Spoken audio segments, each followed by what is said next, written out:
M. Night Shyamalan, you did it again. So last night I saw M. Night's newest thriller, Old, and boy do I have a lot to say about it. I have a very love-hate relationship with M. Night. He's made some movies that I love, such as Signs, Sixth Sense, and Split, but he's also made some pretty bad ones too, like Glass, and of course, we can't forget, he's responsible for the abomination known as The Last Airbender. So needless to say, I was very excited because this film was either going to be amazing or terrible, and I was along for the ride either way. Right off the bat, I want to say that I didn't hate this movie. I think that's important to clear up at the very beginning. I think the concept is actually really interesting. I feel like M. Night can be a very good ideas guy. It's just his writing that could be better in a lot of these films. This movie follows a family staying at a resort that has a twist, as is customary to every M. Night film. The twist in this one being that the resort is actually a secret research facility that uses the resort guests as test subjects to test their medicines that cure certain diseases and illnesses. They take them to this enclosed beach, where the minerals in the rocks that border the beach cause the cells in their bodies to age rapidly, essentially slowly killing them so that the resort can pretend that they went missing after collecting the data on them. It's a weird premise for a film, sure, but one that's definitely intriguing. One that could have been really interesting, actually.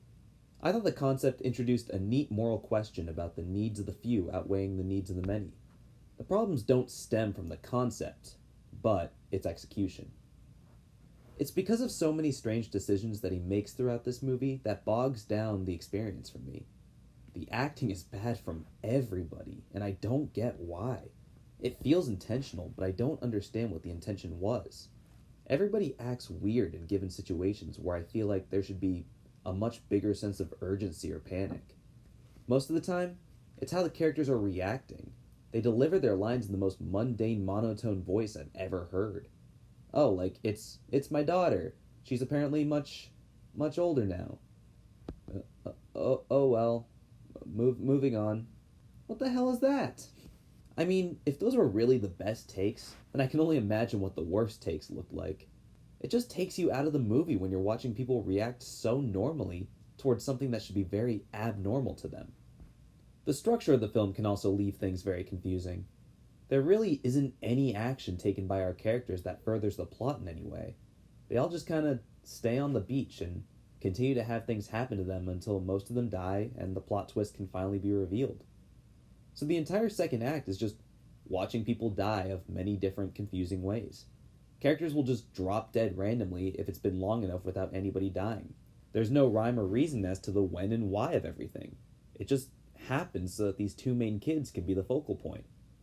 At one point in the film, like 10 minutes have passed without anybody dying, so they just randomly have Seizure Lady die of a seizure, even though she had a seizure earlier in the film and was fine afterwards.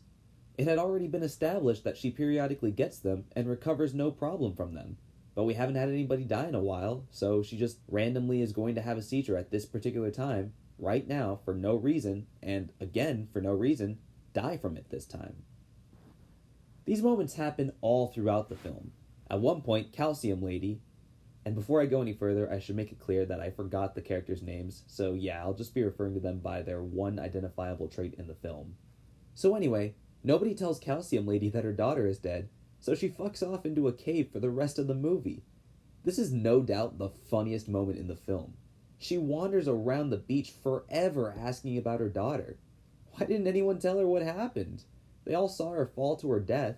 They know she's dead, but we're supposed to assume that they're separate from each other, which also doesn't make any sense since it's one beach enclosed by walls of rock. So why doesn't anyone tell this poor woman what happened to her daughter? She just spends the rest of the film looking for her, instead of asking any of the other survivors. And then wanders off into a cave for the rest of the movie and dies because of her lack of calcium. Wow. What a character. I could go on and on. Examples of this are everywhere in the film. The pacing and structure are just so odd. You'll have characters doing nothing for the longest time, only for something to finally happen that's beyond their control. An event that won't further the plot. It'll just keep the audience watching because it's something that's happening. This involves a stabbing of a random person, cutting a tumor out of somebody's body, multiple escape attempts, including climbing and swimming, and giving birth to a baby. Yeah, like I said, this movie's weird. It wouldn't be so much of an issue if all these things served a purpose to continue the plot, but it really does just feel contrived. A way to waste time while keeping the audience's attention until they can finally get to the third act of the film and finally do something that actually progresses the plot. And that's not even the worst part. The worst part of this movie, and in my opinion, what plagues most of M. Night Shyamalan's films, is the writing. There is so much expository dialogue in this script, it consumes most of the dialogue our characters speak. Everything is spelled out to you. In most cases, it's because the movie wasn't able to explain something thoroughly to the audience, so they need a character to explain it. A good example of this would be when our characters finally discover what's happening on the beach and why they're aging so rapidly. By the way, the actual aging that takes place is very inconsistent. If they really needed their characters to give out all of the details that weren't made clear, it wouldn't have been that bad. But the problem lies in that everything is explained. So much to the point that it's just ridiculous.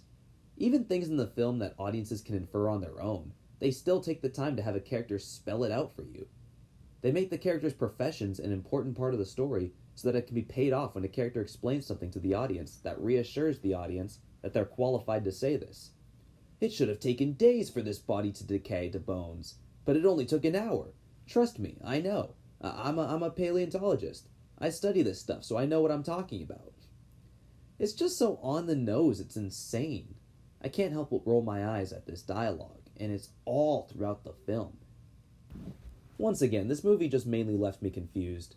With a concept that could have been interesting had it been executed a little better in my opinion, it could have been really decent. Instead, we were given a confusing expository mess thanks to the very strange storytelling choices of M. Night Shyamalan. This movie can be very easy to make fun of, and unfortunately, I'm going to have to chalk this one up to a miss. I feel like M. Night didn't even really know what he wanted this movie to be about. It just feels like a contrived spectacle for the sake of being shocking to audiences who never saw a 6-year-old girl in a grown woman's body giving birth to a baby. And I'm not even going to begin to ask how that works. Did they imply that the two 6-year-olds had sex with their adult bodies? Okay, I'm done. 4 out of 10, wouldn't recommend. Guys, thank you so much for watching my review of Old. If you enjoyed, then please consider leaving a like and subscribe, and I will see you all in my next review.